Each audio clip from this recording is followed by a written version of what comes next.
에녹이 하나님과 동행하더니 하나님의 부르심을 받아 죽음을 보지 않고 하나님의 나라로 들려 올라갔습니다. 우리도 이제 그 날을 기대합니다. 날마다 주님과 동행하다가 주님 앞에 서게 될 날이 우리 앞에 가까이 온 것을 우리가 깨닫습니다.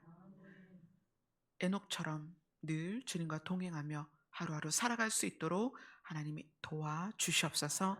예수님 이름으로 기도드리옵나이다. 아멘. 제가 지난주 금요 예배를 마치고 나서 몇 분에게 연락을 받았어요. 목사님 얼굴이 너무 안 좋아 보여요. 힘들어 보여요. 무슨 일이 있어요? 왜 그래요? 막 그래서 아니 이렇게 그럴 때가 있지 않나요? 여러분도 그럴 것 같아요. 이제 저도 이제 가끔 그럴 때가 있는데 뭐 특별하게 뭐 치명적인 어떤 일이 생겨서가 아니라 정말 마음이 다운되고 의기소침하고 힘들고 어 주눅들고, 예, 주눅들 때 있잖아요. 뭐 누가 막 뭐라고 해서는 아닌데 주눅들고, 이게 주눅들다 보면 이것저것 막 거기에 이제 꼬리가 붙어요. 나는 왜 이렇고 저렇고 저렇고 막 그러면서 하여튼 지난 한 주간은 되게 어 저 자신이 되게 심리적으로 어려웠어요. 그리고 주일을 지나고 월요일 날 어떤 청년이랑 통화를 하는데 지금 그 청년이 이 예배를 같이 드리고 있을 거예요. 그 청년이 3 시간 동안 통화를 하면서 자기의 그 심리적인 어려움을 저하고 이야기를 나눴어요. "너무 힘들다." 그러니까 그 심리적인 요인이 결국은 환경에서 오는 건데 그 환경에서 오는 어려움을 심리적으로 이기지 못하고 그것을 인제 괴로워하는 상태에서 그 환경적인 어려움을 우리가 어떻게 하나님 앞에서 은혜롭게 넘어갈 수 있는가를 서로 대화를 나누면서 그 청년이 이번 주 토요일까지, 내일까지가 40일 작정 기도 중이에요. 그래서 "내가 무엇으로 도울 수 있을까? 그래, 내가 함께 금식으로 돕겠다." 청년이 토요일까지 40일 작정 기도를 마치는 그 기간을 "내가 함께 금식으로 돕겠다." 그래서 화요일부터 저는 이제 금식에 들어갔어요. 같이 그 청년은 이제 금식을 하는 건 아닌데 40일 작정을 하고 이제 내일이 40일 마무리예요. 그래서 제가 금식을 하면서 제가 주로 기도하는 시간이 새벽에 이제2 시부터 보통 4시 반 그 정도예요. 새벽 시간이에요. 왜냐하면 그 시간은 아무도 저를 안 찾기 때문에 그 시간에 기도를 하는 게 가장 저는 이제 집중이 잘 돼요. 그래서 그렇게 기도를 하면서 음 또 한 번 우리가 무엇에 집중되어 있고 무엇을 바라보고 있는지에 대해서 저도 저 스스로 또 깊이 어 하나님 앞에서 이제 나누는 시간이 되었어요. 그런데 오늘 본문을 제가 여러분하고 나눠야 되니까 오늘 본문을 묵상하면서 음 여러분들이 낙심되고 좌절되고 그리고 슬픔이 가득할 때, 그리고 누군가의 격려와 도움이 필요할 때 그때 이 말씀을 기억하면 참 좋겠다. 이 말씀에 어 '해답이 있다.'라는 거를 알게 됐어요. 그래서 오늘 말씀이 여러분에게도 저에게도 또 함께 지금 예배를 드리고 있는 우리 모든 산마 성도들에게도 어 힘이 되는 말씀이 될 거라고 생각이 됩니다. 오늘은 시편 89 편입니다. 시편 89편 19 절부터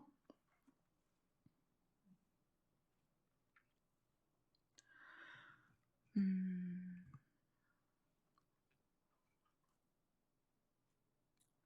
몇 절까지 볼까요? 사실은 오늘 시편 19 절부터 52 절까지 다 봐야 되는데 한 번에 그걸 다 읽으려면 너무 길잖아요. 그래서 19 절부터 25 절까지 읽겠습니다.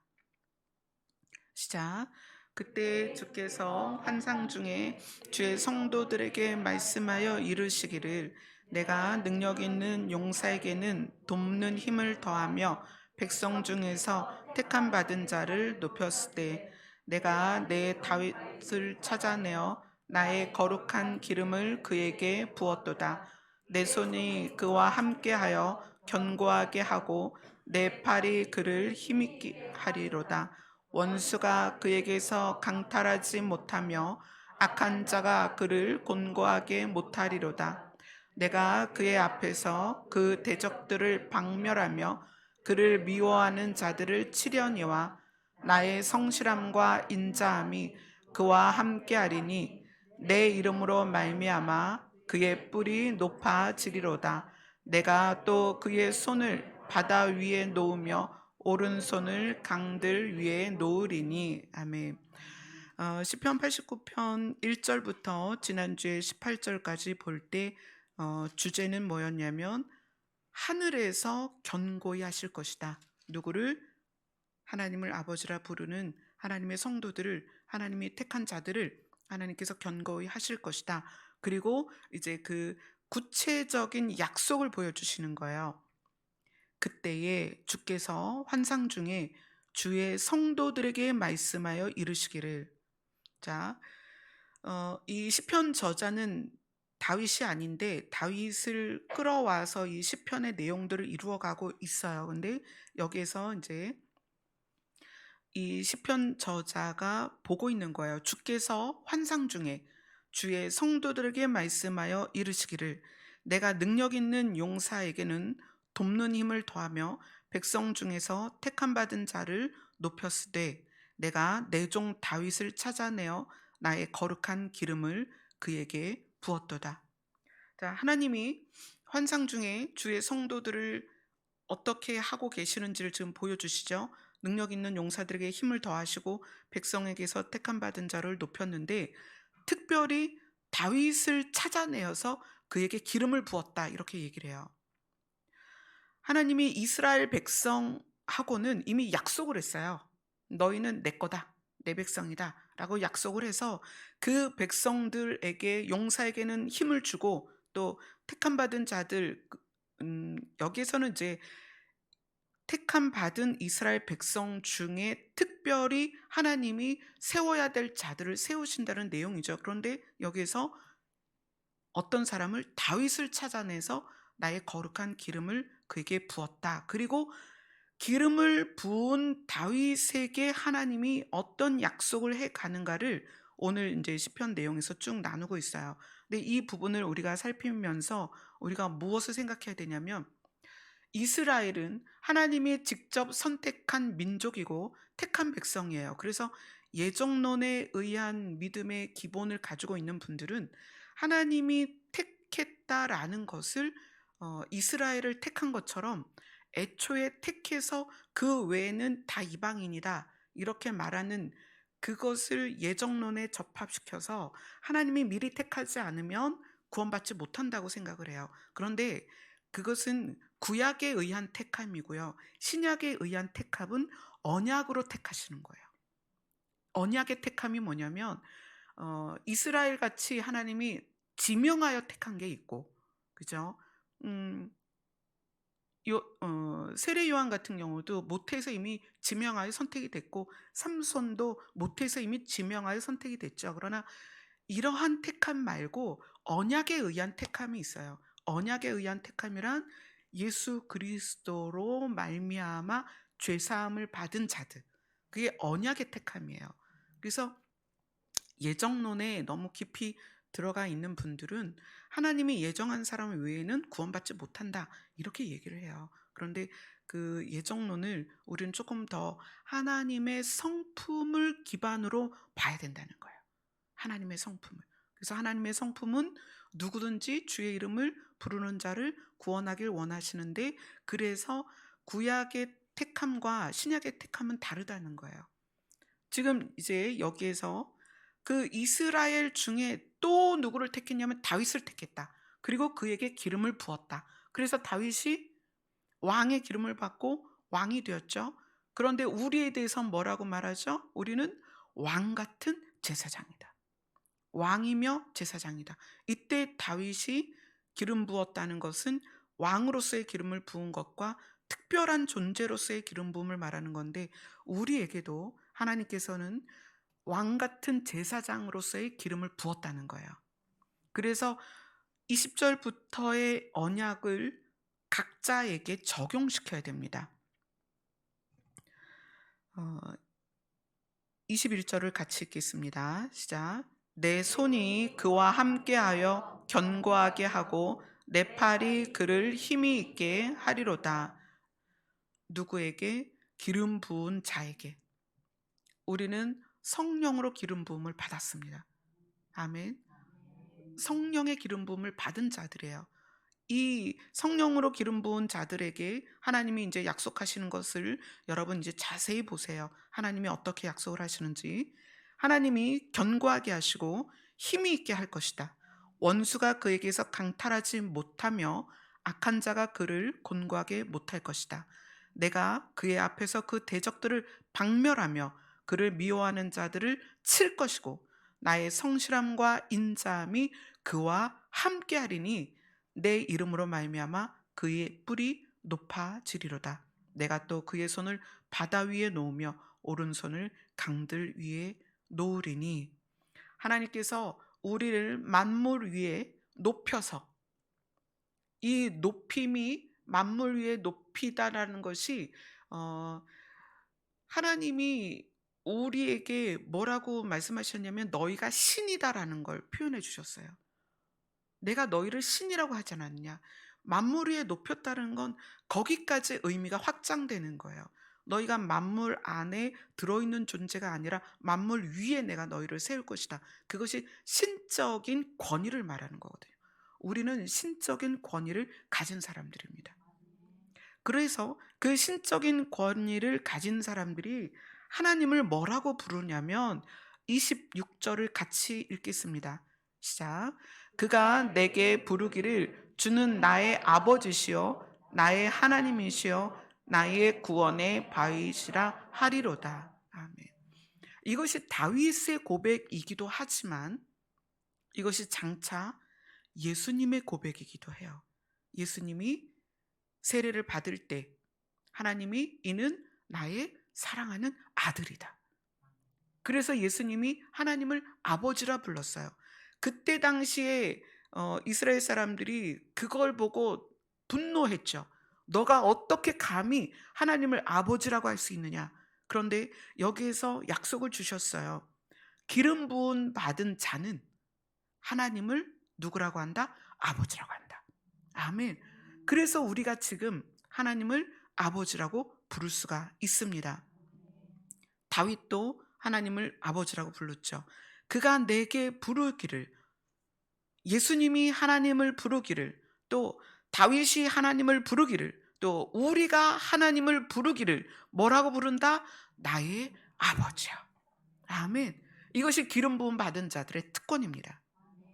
만물 위에 신적 존재로 세워진 자들의 특권이라는 거예요. 하나님을 뭐라고 부른다? 아버지다. 이건 아무나 부를 수 없어요. 길을 나가서 길 가는 사람들을 붙들고 당신의 아버지가 누굽니까? 라고 물어봤을 때 나의 아버지는 하나님입니다 라고 말할 수 있는 사람이 몇 명이나 되겠냐는 거예요. 즉 우리 여기는 물어보면 다 하나님을 아버지라고 부를 수 있죠. 그러나 세상은 그럴 수 없다. 세상은 하나님을 아버지라고 부를 수 없어요. 왜냐하면 기름 부음을 받지 않았기 때문에. 근데 우리는 성령으로 기름 부음을 받았기 때문에 신적 존재로서 그 권위를 가지고 신이신 하나님을 뭐라고 부른다? 아버지라고 부른다. 아멘. 이것이 우리에게 특권이라는 거예요. 만물 위에, 그래서 그렇게 하죠. 너의 손을 바다 위에 놓으며 너의 오른손을 강들 위에 놓을 것이다. 만물 위에 우리를 세우실 것인데 그 이유가 무엇이다? 기름을 부으셨다. 하나님의 영의 기름을 부으셨다. 그래서 우리의 신분이 바뀌었다. 다윗에게 기름 부어져서 다윗이 이새의 아들 여덟째 막내로서 그 양을 치는 목자가 아니라 이제는 기름 부음을 받고 왕이 됐잖아요. 신분이 바뀌었단 말이에요. 우리도 신분이 바뀐 존재다. 아멘. 그렇게 신분이 바뀐 존재를 하나님께서 어떻게 하시느냐? 27절부터 29절까지 우리 정유자매 읽어주세요. 내가 또 그를 장자로 삼고 세상 왕들에게 지존자가 되게 하며 그를 위하여 나의 인자함을 영원히 지키고 그와 맺은 나의 언약을 굳게 세우며 또 그의 후손을 영구하게 하여 그의 왕위를 하늘의 날과 같게 하리로다. 아멘. 내가 누구냐면 하나님께서 또 그를 누구를 기름 부음 받은 자를 장자로 삼고 세상 왕들에게 지존자가 되게 하며, 이 장자는 다윗이 사실 장자는 아니잖아요. 8째 아들인데 다윗이 어떻게 장자가 됐느냐? 이스라엘의 가장 높은 자가 됐다는 거예요. 또 신약 성경에 보면 장자들의 모임 이런 표현이 생겨 있어요. 장자들의 모임. 그리고 우리가 구리교회에 있을 때 장자들의 기도회가 있었어요. 근데 그때 하나님께서 우리에게 주셨던 마음은 이 장자를 어떤 의미에서 알려주셨냐면 믿음의 장자, 그런 의미로 말씀을 해주셨어요. 그러니까 믿지 않는 많은 사람들을 하나님 앞으로 이끌고 가는 믿음의 리더, 태어나는 순서가 아니라 믿음의 리더, 그 믿음의 장자. 그래서 이 장자라는 표현을 하나님께서 쓰시기를 좋아하셨어요. 육신적으로 태어남의 그 순서가 아니라 믿음의 장자. 그래서 우리가 구리에서 기도할 때, 장자들의 기도 모임을 할 때 늘 믿지 않는 가족과 믿지 않는 친지들을 위해서 10여 명이 모여서 그렇게 기도를 했죠. 그리고 지금도 금요일 밤에 밤 12시부터 4시까지 우리가 명단을 가지고 그들이 구원받기를 기도하고 있어요. 기름 부음 받은 자들은 장자입니다. 그래서 하늘에 장자들의 모임이 있다, 이렇게 표현을 해요. 하나님께서 다윗을 장자로 삼고 또 기름 부음 받은 자들을 장자로 삼고 세상 왕들에게 지존자가 되게 하며, 우리는 이제 이 세상 왕들에게 지존자가 되게 하며, 이거는 이제 뭐 이렇게 언어적으로 볼 때는 다윗이 왕으로서 왕권을 가지고 또 전쟁을 통해서 다른 나라를 점령하고 뭐 이런 표현들도 되겠지만, 이건 사실은 실제적인 일이에요. 예수님이 우리에게 뭐라고 말씀하셨냐면 너희들에게 다스리는 권세를 줄 것이다. 5골, 10골 다스리는 권세를 줄 것이다. 여러분 전부 다 기름 부음 받은 자들은 왕이 될 것입니다. 언제? 천년왕국 때. 이건 사실이에요. 사실 천년왕국이 막연해 보이고 판타지 영화 같을 거예요, 여러분들이 생각할 때는. 그러나 예수님이 우리를 에녹처럼 들어 올리시는 사건이 있잖아요. 그럼 그 사건을 기점으로 해서 7년 후에는 천년왕국이 시작이 됩니다. 물론 이제 그 휴거의 시점을 7년을 반으로 나눠서 3년 반, 3년 반 사이에 휴거가 있을 것이다. 또 어떤 분들은 7년 환란 끝에 휴거가 있을 것이다 라고 이야기를 하는데, 뭐 그것이 이제 어떻게 될지 우리가 그 일을 지나갈 거니까 이제 알게 되겠죠. 알게 될 텐데, 천년 왕국은 우리가 휴거되는 시점부터 길게는 7년, 짧게는 바로예요. 천년 왕국은 바로 우리에게 있을 현실입니다. 지금은 우리에게 어떤 상황이냐면 세상 왕들에게서 다스림을 받고 세상 왕들에게서 고난을 당하는 때예요. 그러나 천년 왕국 때에는 우리가 어떻다? 세상 왕들의 지존자가 되어 있을 것이다. 아주 신속히 올 실제 사건이라는 거예요, 천년 왕국이. 예전에 구리에서 이제 천년 왕국에 대해서 나눴었는데, 우리가 이제 십자가로 엮는 신부의 예복 과정이 지나면 천년 왕국과 새하늘과 새 땅에 대해서 더 섬세하게 다룰 것입니다. 우리는 지금 사탄의 권세 아래 있지만 천년 왕국은 어때죠? 사탄이 어디에 들어가 있어요? 무저갱이에 들어가 있고요. 우리는 세상을 다스리는 자가 될 것입니다. 그래서 여기에서 기름 부음 받은 자들에게 또 다윗에게 말하는 너를 장자로 삼고 세상 왕들에게 지존자가 되게 할 것이다 라는 것이 우리에게 그대로 적용될 얘기라는 거예요. 아멘. 그리고 28절에 보면 그를 위하여 기름 부음 받은 자를 위하여 나의 인자함을 영원히 지키고 그의 약속은 나의 언약을 그와 맺은 나의 언약을 굳게 세우며 또 그의 후손을 영구하게 하여 그의 왕위를 하늘의 날과 같게 하리로다. 영원히 영구하게 하늘의 날. 하늘의 날은 끝이 없잖아요. 영원히 영구하게 하늘의 날.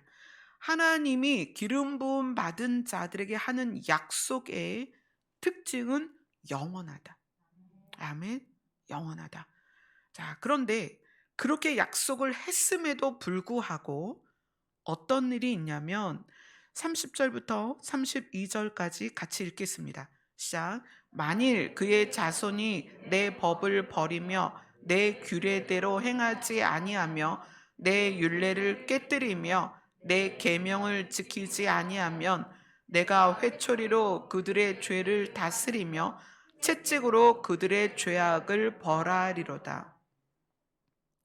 하나님께서 기름 부음 받은 자들에게 이러한 영원한 약속을 주셨지만 그러나 기름 부음 받은 자와 그의 자손들이 말씀을 지키지 않고 하나님의 법을 버리고 규례를 행하지 아니하면 율례를 깨뜨리고 계명을 지키지 아니하면 자, 이 내용은 사실 율법적으로 접근할 게 아니에요. 사실 이 내용들은 어떤 거냐면 하나님과의 관계가 멀어지는 걸 말하는 거예요. 단순히 어떤 규칙을 안 지킨다 그게 아니고 하나님과의 관계가 멀어지고 하나님을 사랑하는 그 사랑이 멀어지고 하나님과의 거리가 멀어져서 하나님과 좀 분리된 상태다. 이럴 때 그때는 당연히 죄가 삶에서 나올 수밖에 없죠. 하나님과 멀어졌기 때문에 죄가 나오는 거예요. 그때 하나님이 그 사람을 채찍으로 때리고 벌하는 게 아니라 죄에 대해서 다루신다는 거예요. 죄를 다스리고 죄악을 벌할 거다. 너 이놈 왜 나에게서 멀어졌어? 그리고 그 사람을 때리는 게 아니라 이 구절을 가만히 보세요. 죄를 다스리겠다. 죄를. 그리고 죄악을 벌하겠다. 그 이유가 그 밑에 나옵니다. 그 이유가 36절부터 33절을 한번 볼게요. 왜 그런가? 33절부터 35절까지 같이 읽겠습니다. 시작.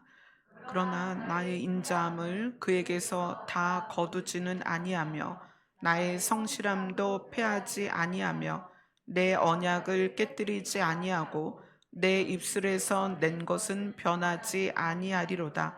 내가 나의 거룩함으로 한 번 맹세하였은즉 다윗에게 거짓말을 하지 아니할 것이라. 혹시 기름 부음 받은 자가 하나님과 멀어져서 죄를 짓고 죄악 가운데 있을지라도 하나님은 그 죄와 죄악을 다스려서라도 관계를 회복시키겠다. 왜냐하면 하나님은 인자하시고 성실하시기 때문이다. 그분은 우리를 향하여 그분의 마음이 변할 수 없다라는 걸 이야기를 하시는 거예요. 34절 35절을 다시 읽겠습니다. 시작. 내 언약을 깨뜨리지 아니하고 내 입술에서 낸 것은 변하지 아니하리로다. 내가 나의 거룩함으로 한 번 맹세하였은즉 다윗에게 거짓말을 하지 아니할 것이라. 혹시 우리가 죄에 빠지고 죄악 가운데 있을지라도 하나님은 그 죄를 다스리고 죄악을 쳐서 우리를 어떻게 하시겠다? 다시 약속 안으로 들어오게 하겠다. 왜냐하면 하나님은 인자하시고 성실하시고, 그리고 이렇게 말씀하시죠. 거짓말을 하지 않는다. 왜냐하면 하나님이 그렇게 약속하셨어요. 나의 인자함은 영원하다. 나의 언약을 굳게 세워서 너희 후손을 영구하게 할 것이고 너의 왕위를 하늘의 날과 같게 할 것이다. 하나님은 영원을 가지고 약속하셨어요. 그래서 하나님은 이렇게 지금 말씀하시는 거예요. 나는 거짓말을 할 수 없다. 나의 약속은 절대 변하지 않는다. 여러분, 여러분의 죄악과 여러분의 잘못을 통해서 하나님이 변할 거라고 생각하지 마세요. 하나님은 절대 변하지 않습니다. 하나님의 약속은 절대 변하지 않습니다. 자, 그리고 하나님이 다시 한번 약속을 주세요. 36절, 37절 같이 읽겠습니다. 시작. 그의 후손이 장구하고 그의 왕위는 해같이 내 앞에 항상 있으며 또 궁창의 확실한 증인인 달같이 영원히 견고하게 되리라 하셨도다. 아멘. 하나님은 다윗에게 하신 그 약속을 지키기 위해서 다윗의 후손 중에서 예수 그리스도를 세우시고 그에게 기름을 부으시고 성령을 부으시고, 그 다음에 예수 그리스도를 통하여서 지금까지 2000년 동안 예수 그리스도의 이름을 부르는 자들에게 하나님이 기름을 부으시고 이 약속을 영원히 이어가고 계시다는 거예요. 아멘. 그래서 우리를 향한 약속은 절대 변함이 없다. 아멘. 자, 그 다음에 이제 현실로 돌아오는 거예요. 자, 이제 하나님의 약속을 쭉 지켜봤습니다. 그러나 현실은 어떠한가? 38절부터 45절까지 보겠습니다. 시작. 그러나 주께서 주의 기름 부음 받은 자에게 노하사 물리치셔서 버리셨으며 주의 종의 언약을 미워하사 그의 관을 땅에 던져 욕되게 하셨으며 그의 모든 울타리를 파괴하시며 그 요새를 무너뜨리셨으며 길로 지나가는 자들에게 다 탈취를 당하며 그의 이웃에게 욕을 당하나이다. 주께서 그의 대적들의 오른손을 높이시고 그들의 모든 원수들을 기쁘게 하셨나이다. 그의 칼날은 둔하게 하사 그가 전장에서 더 이상 버티지 못하게 하셨으며 그의 영광을 그치게 하시고 그의 왕위를 땅에 엎으셨으며 그의 젊은 날들을 짧게 하시고 그를 수치로 덮으셨나이다. 자, 이 시편 89편 저자가 하나님이 하늘로부터 우리를 이스라엘을 견고하게 하실 것이고 특히 다윗에게 기름을 부으셔서 다윗에게 이렇게 영원한 약속을, 정말 엄청난 약속을, 어떤 약속이요? 만물 위에 신의 권위를 가지고 세울 수 있는 그런 언약을 주셨음에도 불구하고 이스라엘에게 무슨 일이 있었냐면 BC 586년에 이스라엘은 바벨론에 의해서 처참하게 깨집니다. 시드기야라는 왕은 두 눈이 뽑혀서 포로로 끌려가요. 정말 처참하죠. 이 시편 저자가 그 시대 배경으로 지었는지는 모르겠어요. 하지만 이스라엘은 정말 많은 역사가 짓밟히는 역사였고 포로가 되는 역사였고 잡혀가는 역사였고 종이 되는 역사였고, 그리고 이전 2000년을 그렇게 흩어진 역사였어요. 그러니까 하나님의 약속이 어디 있습니까? 라는 거예요. 지금 보세요. 하나님이 지금 다윗을 통하여 기름을 붓고 그를 장자로 삼고 하나님이 영원한 약속을 하셨습니다. 그러나 현실을 보세요. 지금 현실로 돌아온 거예요. 현실을 보세요. 이 이스라엘이 어떻게 되었습니까? 그의 관을 땅에 던져 욕되게 하였다라는 것은 그의 명의가 완전히 땅에 떨어졌다. 국격이 완전히 땅에 떨어졌다. 이것이 우리의 현실로 가면 우리 각 개인에게도 이런 일이 있을 수 있죠. 우리 각 개인이 이 땅에서 이러한 수치를 겪을 수 있다는 거예요. 지금은 또 우리 교회들이 그렇죠. 교회들이 예전에 제가 80년대, 90년대를 기억해 보면 나라에서 무슨 일을 결정할 때에는 대통령이 교회 지도자들을 모셔요. 예전엔 그랬어요. 교회 지도자들을 모시고 그분들에게 자문을 구합니다. 나라에 이런 일이 있는데 어떻게 해야 될까요? 이승만 대통령이 성경에 손을 얹고 하나님을 향하여 이 나라를 하나님께 드리는 기도를 하면서 이 나라가 시작이 됐습니다. 그리고 종교 지도자들이 정치인들에게 권면하고 충고하는 시대가 있었습니다. 그러나 지금은 그렇지 않아요. 교회의 명예가 땅에 떨어졌어요. 이제는 나라에서 문을 닫아라 그러면 문을 닫고, 백신 맞지 않은 사람은 예배드리지 못하게 해라, 그걸 그렇게 해요. 아니, 세상에 어느 시절에 교회 문을 들어오는 자격이 주어졌냐고요. 여러분, 이거는 교회들이 들고 일어나야 할 일이에요. 어느 시대에, 어느 때에 성가대 하려면 백신을 맞아라? 도대체 누가 그런 법을 만들었어요? 교회의 명예가 땅에 떨어졌다는 거예요. 백신 맞지 않으면 본당에 들어가지 마라? 이게 말도 안 되는 얘기죠. 여러분, 분노가 안 일어납니까? 왜 그렇죠? 교회의 명예가 땅에 떨어졌다는 거예요. 다시 말하면 하나님의 이름이 밟히고 있다는 거예요. 누구에게? 세상의 왕들에게. 우리는 누구입니까? 기름 부음을 받아서 세상의 왕들을 다스려야 할 존재라는 거예요. 교회는 기름 부음이 있는 곳입니다. 교회는 세상의 왕들을 다스려야 돼요. 그럼에도 불구하고 현실을 돌아볼 때 교회의 명예가, 하나님의 이름이 땅에 던져졌다는 거예요. 그래서 어떻게 됐어요? 파괴되고 무너뜨려지고 탈취당하고 욕을 당하고 있다는 거예요. 지금의 상황이. 교회의 영광이 그쳤고 땅에 엎어졌습니다.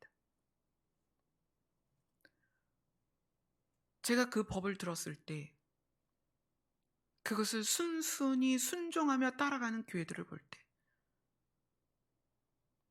너무 화가 났어요. 도대체 하나님 어느 때에 교회에 들어갈 자격을 부여해서, 자격이 안 되면 교회를 못 가고, 말도 안 되잖아요. 지금이 그런 때라는 거예요. 자, 시편 본문으로 가서 46절에서 48절까지를 우리 정윤자매 읽어주세요. 여호와여, 언제까지니이까? 스스로 영원히 숨기시리이까? 주의 노가 언제까지 불붙듯 하시겠나이까? 나의 때가 얼마나 짧은지 기억하소서. 주께서 모든 사람을 어찌 그리 허무하게 창조하셨는지요. 누가 살아서 죽음을 보지 아니하고 자기의 영혼을 수월의 권세에서 건지리이까? 이거는 이제 이러한 현실 가운데 있는 이 시편 저자의 심리 상태예요. 여호와여, 도대체 언제까지니까? 스스로 영원히 숨기시리이까? 하나님이 나타나지 않는다는 거죠. 그렇죠. 지금 이러한 상황에 하나님이 탁 나타나셔서 말도 안 된다, 어떻게 교회를 들어가는 자격이 백신으로 정해지냐? 이건 말도 안 되잖아요. 이건 정말 말도 안 되는 거예요. 이거에 대해서 분노하고 일어나야 될 교회들이 잠잠한 이 상황에서 하나님이 탁 나타나셔서 이 상황을 싹 정리해주면 얼마나 좋겠어요. 그런데 하나님이 나타나시지 않는 거예요. 이러한 상황을 때로는 이제 개인이 이러한 심리 상태를 가질 수가 있습니다. 너무 많이 질병 가운데 있다든지, 또 가난 가운데 있다든지, 억울함 가운데 있다든지, 얼마든지 이런 일이 있을 수 있습니다. 어떤 자매가 중보 기도를 요청하는 카톡이 왔어요. 동생이 어, 교통사고가 나서 이제 병원에 입원을 했는데 이제 발을 많이 다쳤어요. 그래서 수술을 거듭해야 되고, 그리고 이제 환자는 통증이 심하니까 그 통증 때문에 너무 힘들어하니까 엄마가 그래도 기도를 많이 하시는 분들에게 중보를 요청하신 거예요. 중보를 요청하고 이제 자매도 그 전에 또 저에게도 중보를 요청했는데 그렇게 문자가 왔어요. 엄마가 어, 정말 기도를 많이 하신다는 분들에게 중보를 요청했는데도 소용이 없다. 그러니까 그 자매가 제가 기도하는 것이 하나님이 안 받으시는 거냐? 내 기도가 소용이 없는 거냐? 왜 빨리 통증을 안 멈춰 주시고 이 고통을 멈춰 주지 않느냐? 이런 이제 카톡이 왔어요. 그래서 음, 이 심리 상태가 지금 여기에 그대로 나와 있는 것 있죠. 여호와여 언제까지니까 왜 당신이 숨으셔서 안 나타나십니까? 영원히 당신을 숨기실 겁니까? 이런 마음이에요. 왜 일을 빨리 이 상황을 빨리 왜 안 바꿔 주십니까? 이런 내용이고 그 자매도 그런 내용이었죠. 우리가 다 그런 마음이 있을 때가 있어요.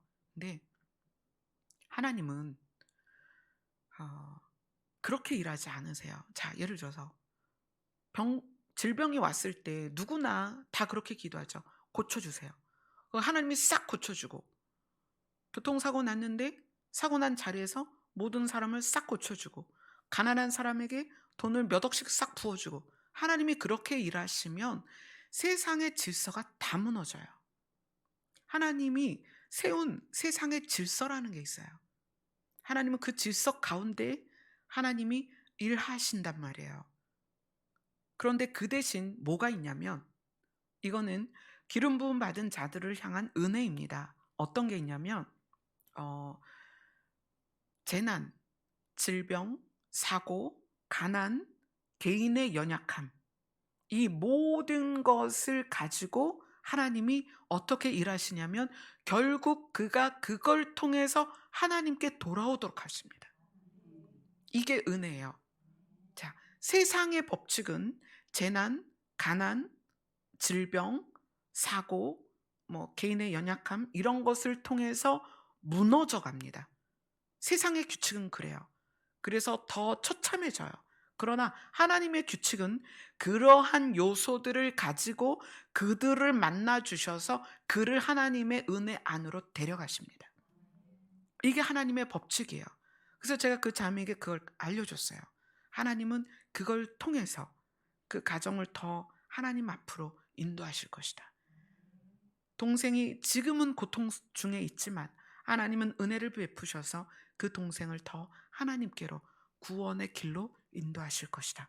이것이 놀라운 하나님의 일하시는 방식입니다.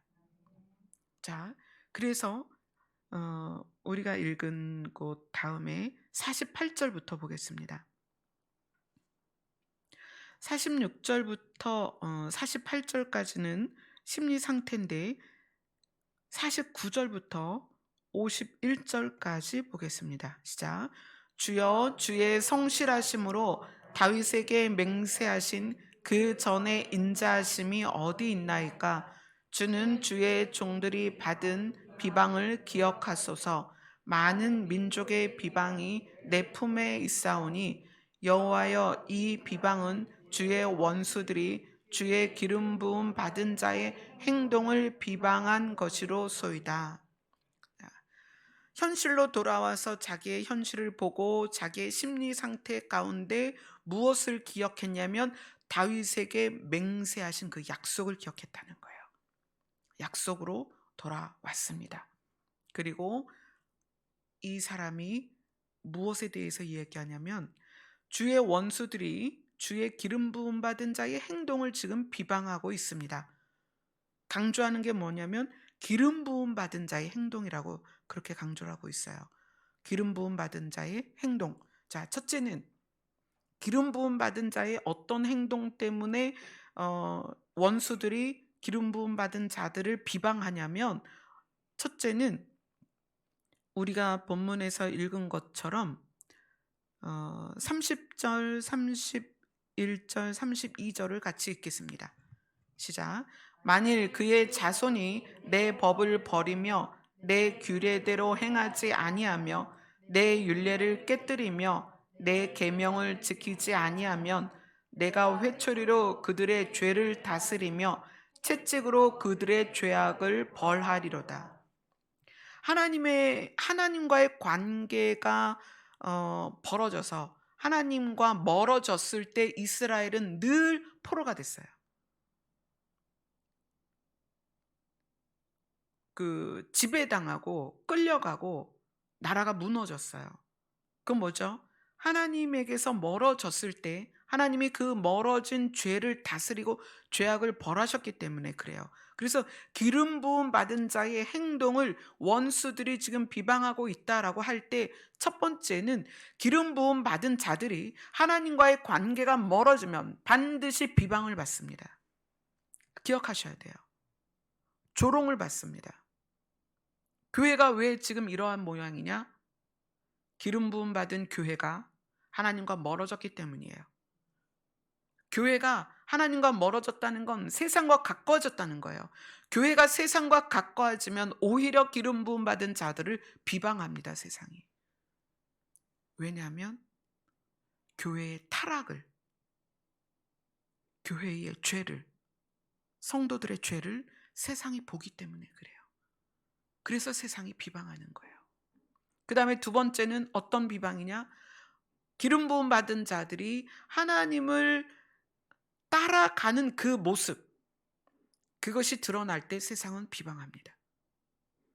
자, 그러면 이제 솔직히 말하면 세상은 기름 부음 받은 자들을 비방할 수밖에 없다. 세상으로 가서 죄를 지으면 죄를 짓는 대로 비방하고, 하나님을 따라가고 예수 그리스도를 따라가면 따라가는 모습 때문에 비방하고, 그래서 이 시편 저자가 말하는 거예요.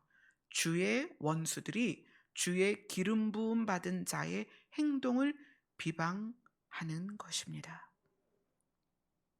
우리는 잘하든 잘못하든 세상에게는 비방을 받을 수밖에 없는 존재예요. 자, 그래서 이 시편 저자가 89편을 이렇게 마무리합니다. 52절을 같이 읽겠습니다. 시작. 여호와를 영원히 찬송할지어다. 아멘. 기름 부음 받은 자들이 영원에 대한 깨달음이 없으면 하나님을 찬양할 수 없어요. 기름 부음 받은 자들이 하나님과 멀어지고 세상과 가까워지면 여호와여 언제까지입니까? 스스로 영원히 숨기십니까? 주의 노가 언제까지 불붙듯 하시겠습니까? 라는 심리 상태로 계속 살아요. 이 땅에서 원망하고 투정하고 불평하고 불만하고, 이스라엘 백성이 광야에서 그러지 않았나요? 늘 그랬죠. 모든 문제를 지나갈 때마다 분명히 지난번 문제를 하나님이 해결해 주셨으니까 이번 문제가 나타났을 때 하나님 이 문제 좀 해결해 주세요, 이렇게 기도하는 게 아니라 하나님을 비방하고 원망했단 말이에요. 이 심리의 상태, 하나님이 언제까지니까? 스스로 영원히 숨기시겠나이까? 주의 노가 언제까지 불붙듯 하시겠나이까? 내가 이제 살면 얼마나 살겠습니까? 그 얘기예요. 나의 때가 얼마나 짧은지 기억하소서. 나 살아있을 때 좀 하세요. 나 살아있을 때 돈 좀 주시고, 나 살아있을 때 나 좀 건강하게 하고, 나 살아있을 때, 무슨 얘기죠? 이 땅에 발붙고 있을 때 하나님 복 좀 주세요, 이 얘기예요. 하나님과 멀어지면 이 세상을 살 때 이렇게 고백을 할 수밖에 없단 말이에요. 그러나 시편 저자가 하나님이 다윗에게 맹세하신 하나님의 언약을 기억하면서 마무리를 그렇게 합니다. 여호와를 영원히 찬송할지어다. 하나님의 약속은 영원이라는 단어가 들어가 있습니다. 영원을 깨달은 자가 하나님의 약속을 이해할 수 있어요.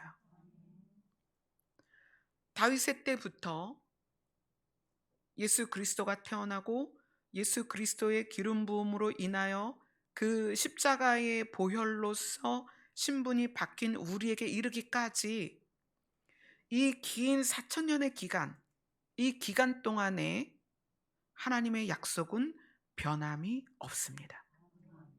여러분 이걸 기억하셔야 돼요. 하나님이 다윗에게 하신 것처럼 다윗에게 거짓말을 하지 아니할 것이라. 그 약속이 지금 하나님을 아버지라고 부르는 자들에게 동일하게 그 약속이 이어져 내려오고 있다는 거예요. 물론 우리가 죄를 짓거나 죄악 가운데 있을 때에는 하나님이 죄를 다스리시고 죄악을 징계하십니다. 왜냐하면 그 죄를 걷어내시고 우리를 하나님께로 오게 하기 위함이에요. 그리고 하나님께 오게 함이 무엇이냐? 영원에 대한 약속을 이루시려고 하는 거예요. 아멘. 하나님의 약속은 영원한 약속입니다. 무슨 얘기예요? 이 지구에서 이루어질 약속이 아니라는 거예요. 지구에 포함된 약속이 아니라는 거예요. 하나님의 약속은 우리를 산자들의 땅, 그곳엔 죽은 자가 아무도 없습니다. 산자들의 땅으로 우리를 데려가서 영원한 약속을 영원히 지키시기 위해서, 아멘, 한정적이고 제한적인 이 시간 안에 있는 우리에게 찾아오셔서 하나님의 인자하심과 성실하심으로 우리를 인도하기를 원하신다는 거예요. 우리가 살면서 좌절하고 낙심되고 슬프고 괜히 그럴 때 있잖아요. 내가 너무 찌질하고 부족하고 너무 아무것도 아닌 것 같고 존중받지 못하는 것 같고 그럴 수 있습니다. 실제로 가난할 수 있고 실제로 연약할 수 있고 실제로 아플 수 있습니다. 그러나 이거는 굉장히 지극히 제한적인 시간에 우리가 겪는 거라는 거예요. 하나님의 약속은 우리를 여기에서 꺼내시겠다는 거예요. 이 제한적인 공간과 제한적인 시간에 고통받고 있는 우리를 내가 꺼내줄게. 어디로? 영원한 곳으로. 아멘. 그래서 세상의 왕들을 다스리는 우주 만물 위의 권위를 가진 자로서 그렇게 살게 해주겠다는 거예요. 아멘. 그래서 이 성경을 우리가 영원에 대한 깨달음이 없으면 이 성경은 단순히 이 땅에서 어떻게 잘 먹고 잘 살을까를 하나님께 어떻게 구체적으로 빌까 이런 걸로 쓰일 수밖에 없어요. 여러분이 날마다 영원에 포커스를 맞춰서 그 영원이라는 단어 안에 여러분이 깊이 묵상하셔야 됩니다. 그러면 하나님의 생명이 썩은 동아줄이 아니라 생명줄로 여러분에게 내려와서 그 생명줄을 붙잡게 돼요. 그리고 어느 날 그 생명줄을 잡고 올라가게 됩니다. 그 올라가면 그곳은 어떤 곳이다? 다시는 세상에 어떤 영향도 미칠 수 없는 완전한 곳으로 우리가 가게 될 것입니다. 아멘. 시편 89편은 우리에게 굉장히 큰 교훈을 주는 말씀입니다. 길이가 길고 내용이 많지만 함축적으로 정리를 하면 하나님은 하늘에서부터 우리를 견고하게 지키시는 분이다. 그리고 구체적으로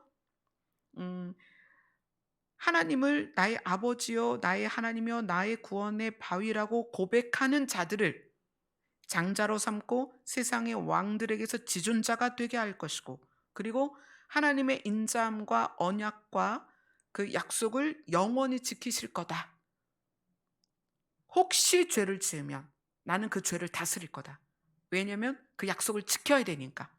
너희가 미워서도 아니요 너희를 심판하기 위해서도 아니다. 내 약속을 지키기 위해서 죄와 죄악을 다스려서라도 내가 너희를 영원한 곳으로 데려갈 거다. 아멘. 이것이 이 시편 89편의 핵심입니다. 이 시편 저자가 자기의 현재 상황을 보고 자기의 심리 상태를 드러내며 그 다음에 하나님의 약속을 다시 기억하고 그 다음에 고백하죠. 여호와를 영원히 찬송할지어다. 아멘. 여러분이 이 땅에서 사는 동안에 늘 여호와를 찬송하는 여러분 되셨으면 좋겠습니다. 아멘. 우리 다 같이 찬송가 430장입니다.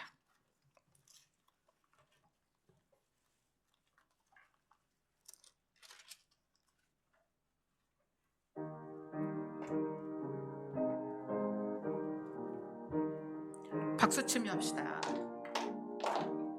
주와 같이 일하는 것 즐거운 일 아닌가. 우리 주님 걸어가신 발자취를 밟겠네. 한 걸음 한 걸음 주 예수와 함께 날마다 우리 걸어가리. 어린아이 같은 우리 미련하고 약하나 주의 손에 이끌리어 생명길로 가겠네. 아멘. 한 걸음 한 걸음 주 예수와 함께 날마다 우리 걸어가리.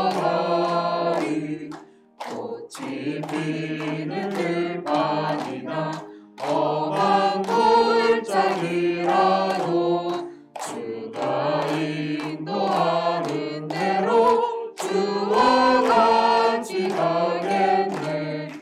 한 걸음 한 걸음 주 예수와 함께 날마다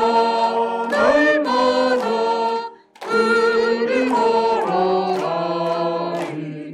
햇선 지자의 똑같이 우리들도 천국에 들려 올라갈 때까지 주와 같이 걷겠네. 한 걸음 한 걸음 주 예수와 함께 날마다 우리 걸어가리. 아멘. 우리가 주님과 함께 걸어가는 과정에서 좀 안타까운 거는 아픈 분들이 하나님의 약속이 자기에게 적용되는 거에 대해서 의심할 때가 되게 많아요. 뭐 찬미 같은 경우도 약을 지금 계속 먹고 있어서 어쩔 때는 약 기운에 예배를 못 드리고 위에서 누워 있을 때도 있고, 저 예배 시간에도 약 기운 때문에 힘들 때가 있어요. 또 뭐 ADHD라든가 또 치매가 왔거나 또 우울증이 있거나 이런 분들이 뇌의 문제를 영의 문제라고 생각할 때가 있어요.